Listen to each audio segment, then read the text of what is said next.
जंगल का राजा शेर बहुत ही अच्छा और दयालु था। शेर कभी भी अपने जानवरों का शिकार तो क्या, उन्हें कभी चोट तक नहीं पहुंचाता था। शेर का एक बहुत अच्छा और पुराना मित्र था, जो था एक बाघ।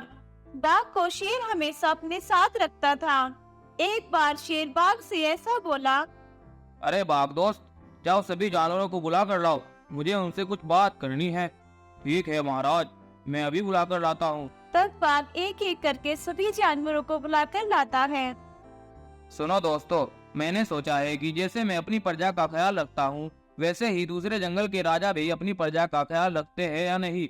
मैं देखने के लिए पास के जंगल में जाना चाहता हूँ। कुछ दिनों में वापस लौटूंगा, तब तक मैं बाघ को जंगल का राजा बनाकर जाता हूँ। क्या तुम्हें कोई परेशानी तो नहीं है? नहीं महाराज, हमें कोई परेशानी नहीं, और आपने ये अच्छा ही फैसला किया है महाराज। तब शेर चल देता है। शेर के चले जाने के बाद बाघ बोलता है। सुनो भाइयों, अगर तुम्हें कोई परेशानी हो तो मुझे आकर बता देना, मैं आपकी सेवा में हमेशा खड़ा रहूंगा। ठीक है, अब आप जा सकते हो। तब सभी जानवर अपने अपने घर वापस चले जाते हैं। अब कुछ दिन बीत जाते हैं। अब शेर महाराज भी वापस जंगल लौट आए थे। शेर अपनी गुफा में पहुंचते ही पास में पड़े पत्थर को ही खाने लगता है। यह देखकर बाघ बोलता है। अरे महाराज, ये आप क्या कर रहे हो? मैं आपको भोजन ला कर देता हूँ। हाँ हाँ, मुझे बहुत भूख लगी है, जाओ जल्दी से लेकर आओ। बाघ भोजन लेने जाता है और शेर के लिए बहुत सारा भोजन लेकर आता है। शेर उस भोजन को एक ही मिनट में सारा खत्म कर देता है। यह देखकर बाघ दंग रह जाता है और मन ही मन में बोलता है। अरे बाप रे, इतना सारा भोजन महाराज एक ही मिनट में खा गए, कुछ तो गड़बड़ है। ये महाराज को क्या हुआ? शेर बिना कुछ कहे अपनी गुफा में जाकर सो जाता है, लेकिन बाघ शेर की इस हरकत से बहुत चिंतित हो जाता है। सुबह जब शेर उठता है तो उठते ही बाघ पर हमला कर देता है। बाघ शेर से छुटकर भाग जाता है और शेर बाघ को छोड़कर एक गाय को मार डालता है। दूर खड़े सभी जानवर शेर की यह हरकत देख रहे थे। यह देखकर सभी जानवर हैरान हो जाते हैं। तब सभी जानवर बाघ के पास जाते हैं और बोलते हैं। अरे बाघ भाई, अभी अभी महाराज ने एक गाय को मार डाला और उसे अपना शिकार बना लिया। महाराज, शेर ने पहले तो ऐसा कभी नहीं किया। अरे भालू, शेर ने आज सुबह मुझ पर भी हमला किया था। क्या ये तुम क्या बोल रहे हो? हाँ, मैं सच बोल रहा हूँ। महाराज, शेर जब जंगल में वापस लौटे तो वे एक पत्थर को ही खाने लगे थे।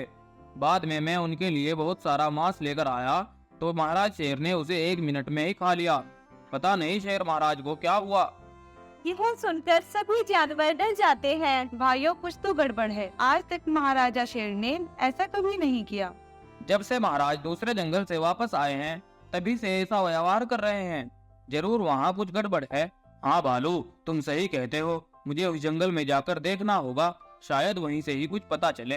तब बाघ जंगल में जाने के लिए निकलता है। कुछ देर बाद जंगल का नजारा देखता है तो बाघ की आंखें फटी की फटी रह जाती है। बाघ ने देखा कि उस जंगल के सभी जानवर ज़ॉम्बी बन चुके हैं और उन्होंने अपने जंगल को तहस नहस कर रखा है।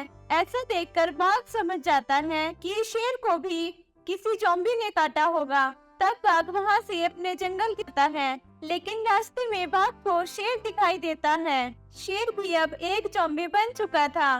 तब बाघ जल्दी से अपने जानवरों के पास गया और उन्हें सारा किस्सा बता दिया।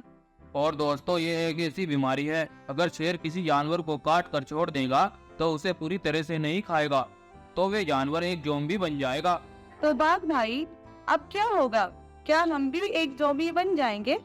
हाँ, ऐसा ही है लोमड़ी। अगर हम सबको अपनी जान बचानी है तो एक ही काम हो सकता है। वह क्या है बाघ? महाराज शेर की मौत। बाघ बिल्कुल सही कह रहा है। चाहे तो अब हम सभी जानवर ज़ॉम्बी बन जाएं, या शेर को मारकर अपनी जान बचा पाएंगे। तब सभी जानवरों ने शेर को मारने का फैसला कर लिया। अगले दिन जब शेर आराम कर रहा था तो बाघ ने शेर पर हमला कर दिया और वही शेर को मार डाला। अब सभी जानवर ज़ॉम्बी शेर से मुक्ति पा चुके थे, लेकिन उन्हें शेर के साथ साथ एक अच्छे राजा को भी मारना पड़ा और यहीं पर इस कहानी का अंत हो गया।